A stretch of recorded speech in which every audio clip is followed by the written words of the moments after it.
L'Évangile de Luc, chapitre 5.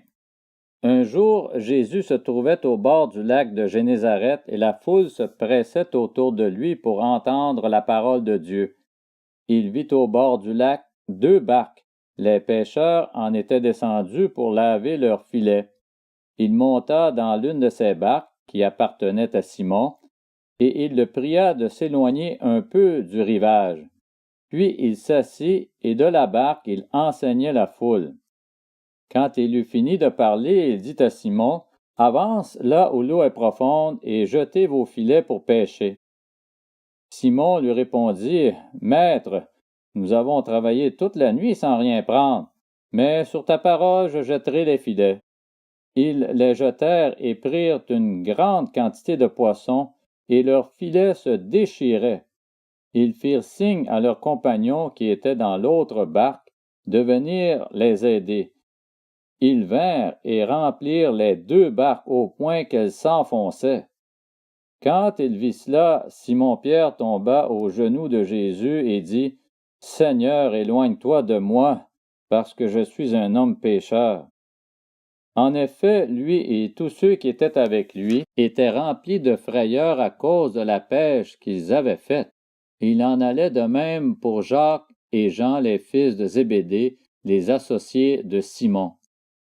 Jésus dit à Simon, « N'aie pas peur, désormais tu seras pêcheur d'hommes. » Alors ils ramenèrent les barques à terre, laissèrent tout et le suivirent.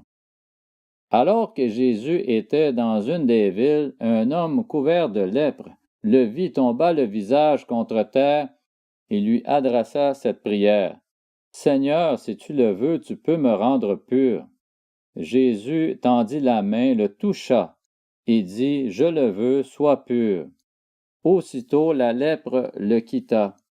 Puis Jésus lui ordonna de n'en parler à personne. « Mais, dit-il, va te montrer au prêtre et offre pour ta purification ce que Moïse a prescrit, afin que cela leur serve de témoignage. » On parlait de plus en plus de lui et les gens venaient en foule pour l'entendre et pour être guéris par lui de leur maladie. Mais lui, il se retirait dans les déserts et priait. Un jour, Jésus enseignait.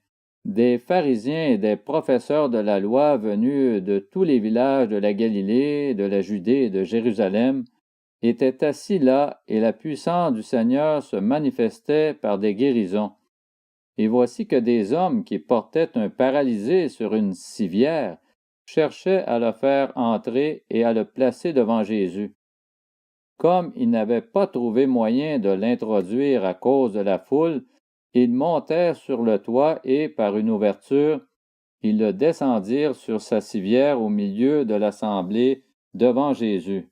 Voyant leur foi, Jésus dit, « Mon ami, tes péchés te sont pardonnés. » Les spécialistes de la loi et les pharisiens se mirent à raisonner et à dire, « Qui est cet homme qui profère des blasphèmes? Qui peut pardonner les péchés si ce n'est Dieu seul? » Jésus connaissait leurs pensées. Il prit la parole et leur dit, « Pourquoi raisonnez-vous ainsi dans vos cœurs? Qu'est-ce qui est le plus facile à dire? Tes péchés te sont pardonnés ou lève-toi et marche? Afin que vous sachiez que le Fils de l'homme a sur la terre le pouvoir de pardonner les péchés, je te l'ordonne, dit-il au paralysé, lève-toi, prends ta civière et rentre chez toi. » Celui-ci se leva immédiatement en leur présence, prit la civière sur laquelle il était couché et rentra chez lui en rendant gloire à Dieu.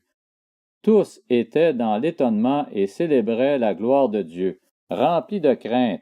Ils disaient, « Nous avons vu aujourd'hui des choses extraordinaires. » Après cela, Jésus sortit et il vit un collecteur d'impôts du nom de Lévi assis au bureau des taxes.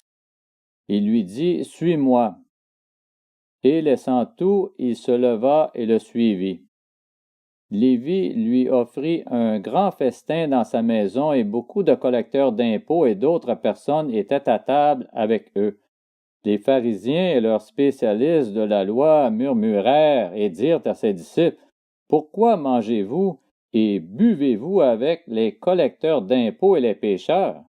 Jésus prit la parole et leur dit, ce ne sont pas les gens en bonne santé qui ont besoin de médecins, mais les malades. Je ne suis pas venu appeler des justes, mais des pécheurs à changer d'attitude. Ils lui dirent, pourquoi les disciples de Jean, tout comme ceux des pharisiens, jeûnent-ils fréquemment et font-ils des prières tandis que les tiens mangent et boivent? Jésus leur répondit, pouvez-vous faire jeûner les invités à la noce pendant que le marié est avec eux? Les jours viendront où le marié leur sera enlevé, alors ils jeûneront durant ces jours-là. Il leur dit aussi une parabole. Personne ne déchire un morceau de tissu d'un habit neuf pour le mettre à un vieil habit, sinon il déchire l'habit neuf et le morceau qu'il en a pris n'est pas assorti avec le vieux. Et personne ne met du vin nouveau dans de vieilles outres, sinon le vin nouveau fait éclater les outres, il coule et les outres sont perdues.